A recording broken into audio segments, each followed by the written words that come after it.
Hello, welcome back to Sweet Sycamore Devotions. We're in our special bonus episodes of Under the Sycamore because we were talking about relationships and love and marriage and kind of just our journey here in February since it's Valentine's Day month. So I thought I would bring in one of my favorite people and we talk about love. Love and all that entails. Maybe not all that it entails, just so you know. No. We're leaving that off the PG, table. PG. No, this is family friendly. But we talked about our story and submission last time, and I thought we'd talk about communication. We're actually going to be speaking about communication at our upcoming marriage retreat in just a couple weeks. And so I thought, I'll just tell you a little snippet even before we do that. So I know. we communicate pretty well. Yeah, we do. Well, we don't get in many arguments, which is good. So No. yeah. But I think part of that, there's some key things I think that we do practice in communication. So I thought, well, let's just share them. We won't hoard all the information. Maybe there's other people, and this doesn't have to be in marriage. This can go just in relationships, period, I think, for communication. Yeah. Communication is huge, right? You use it in every part of your life. So knowing how to communicate and actually having the communication is probably the biggest issue I think a lot of couples have, is that they don't actually have the communication. Think they're having the communication because every day they're saying hi and they're talking a little bit chit chat here and there, but they never get into actual communication, and then they end up being roommates more than they are actually partners. I was trying to look up what we did years ago, but we talked about like the levels of communication, and I'm sure it's somewhere out there. It'd be great for you to look up. But basically the gist of it was that like level 1 and 2 is like, hey, I'm picking up the kids, or here's the plan for the day, or here's the ABC that I did today. And that's like it. Maybe the level 2 would be asking an opinion, or do we need something? Or what do you think about this? But like most people actually stop there, where if you get down deeper, you start saying, here's how I feel about this. And then obviously the deepest level of communication was where you actually share like your dreams, your aspirations, your hurts, your feelings, like those things that you don't share with very many people. And it was actually like, we barely get to like out of the, I'm here, you're doing this kind of thing throughout the day. And therefore there's no room for the other levels of communication where things get deeper. Yeah, you need to have that time too, because it's not that you need to live in that deep level all the time. And even the research didn't say that. It was about getting there at least once a week where you actually chance to communicate that level. And that brings a connection between you two. And it helps with the communication. So you really are connecting on a deeper level. Yeah, I think there is like, obviously they label intimacy as one thing, but I think intimacy is communication. It's letting somebody into the deepness of your soul, and here's what I'm thinking, and here's what I'm feeling. And I know as women, sometimes we are a little bit more in tune to that. Like, guys, men don't tell about their feelings or no. Well, we are not prone to talk about that. We're just kind of But it's raised not that you way. don't have them. No, we actually absolutely have the feelings, and sometimes how we were raised, we don't really feel like we know how to talk about our feelings. Our desires and all those things. We feel almost like we shouldn't. We should be able to, we're men. We need to suck it up. We need to be tough, and that's just how we do it. But that's not actually, God didn't set it that way. As a partnership, you need to have an open line of communication. You need to have those times where you talk about things that are on your heart and be able to get to that level. So we do that. I think we do it pretty frequently. We try to do that. Yeah, I mean, we have some rules that I think we establish, like when I think our time is like, we've always said the kids go to bed. I mean, they're 9 and 11 now, the boys are. And so they want to stay up later. And we're like, no, you get to go to bed at 8 o'clock. And they play in their beds for a while. They do. But the idea is that we have time, just the two of us, where we chit chat. And we've already raised our daughter. She's adult and out of the house and living an adult life. And we went through that series where she was like, she'd be out with us at 10 o'clock and we'd be like, okay, now we're going to go to our room. And we would have to make sure we even had that separation there, because just so we could talk and just so we could say, okay, how was your day? How did things really go? Because, I mean, you have a very stressful job. I mean, you're dealing with you don't know, he's a physician in the hospital, and you deal with end of life conversations day in, day out, life and death. All the time. Yep. All the time. And so sometimes it's that place where I can be like, how was your day really? Like, really, what happened? And how can you pray over somebody? You kind of have to know what's going on in here to know how to pray for your spouse. Yeah, absolutely. But I think having that direct questions is good. Good. And then having that time. I just want to reemphasize, there's a lot of married couples who keep their kid up to 10, 11 o'clock at night, and then they all go to bed at the same time. They never have a time alone with their spouse.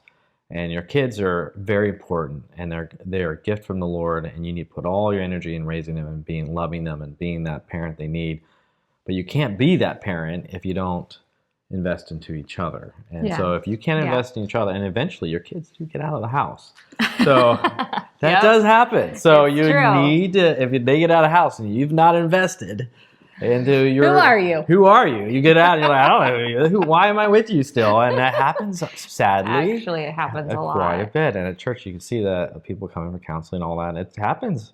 People kids get out of the house, they don't know who they are anymore because they have not invested in each other, and then they end up they get separated. So that's something you really have to put effort toward. So. Yeah, communicating is a big piece, I think, of just, and I'll be honest, sometimes it's scary because I know, I feel like we've always had open communication, so you are a safe space, and sometimes communication doesn't always feel safe with your spouse, and I feel for that for people that are in those relationships, but I think the idea is to still keep trying, because the moment you stop, like as long as you're both in this to work on this relationship, you have to communicate. And sometimes I think we don't really have that necessarily problem, but I think there are people, and I think that listening is a big piece of communication. Here's a little clue for us guys. Those guys out there, here's a little nugget.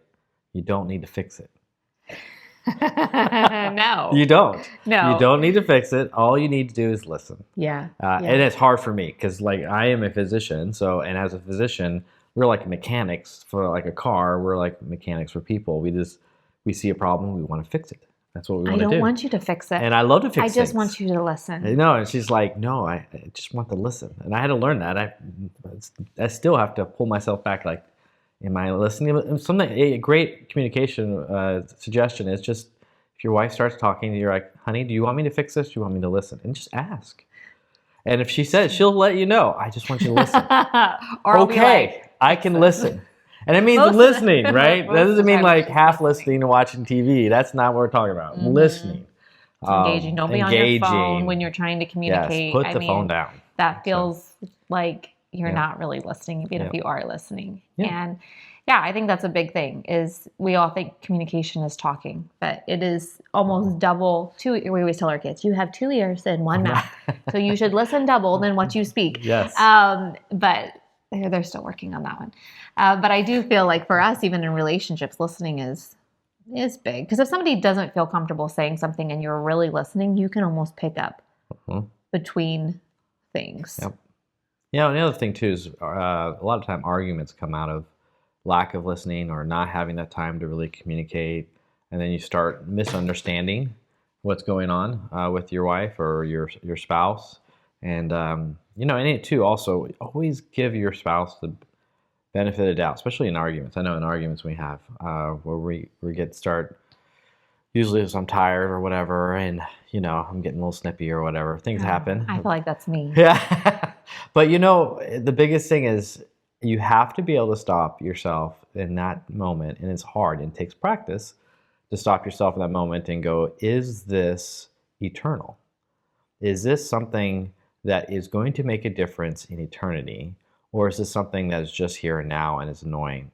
Or it's just frustrating now? If you can separate yourself from the emotions and really think through this at that time, you can stop yourself from going further with a lot of arguments. And or even bringing up things that might be annoying. You're like, this is not important.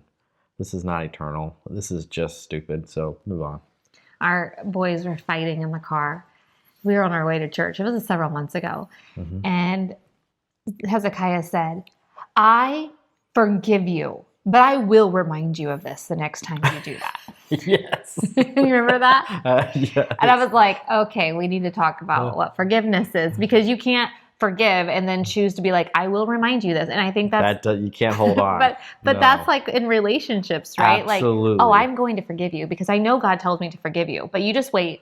It's stored back there, Yeah. like God forgives and forgets. Yeah. Like when we forgive somebody, we have the beautiful opportunity of we're releasing them of that, and truly forgiving. And that releases us too. Like it's a freedom for us too. But yeah, I definitely feel like bringing things up again and again. We don't. I mean, I can say in our relationship, I don't bring up past past problems. I don't. And I think that's something that I actually purposely make sure never to do, because my mind is one of these things where I'll think about it. I think you're like that, dude. I think afterwards you think about it. In the moment, not so quick, but like afterwards we'll think about it. And then we'll hold on. If you can easily hold on to these things. And that's not God. God doesn't do that to us. No. Are we supposed to be like Jesus? In our relationship with our spouse, of all things, you should be like Jesus with your spouse. If you can't do that, you're not being like Jesus at all. I mean, that's the basics. Yeah, So, choosing to let it go. Let it go. Sing the Frozen song. Yeah, let it go. That's right. Let it go. I mean, but there is some truth to that. I think that because if we don't, that's where bitterness creeps in.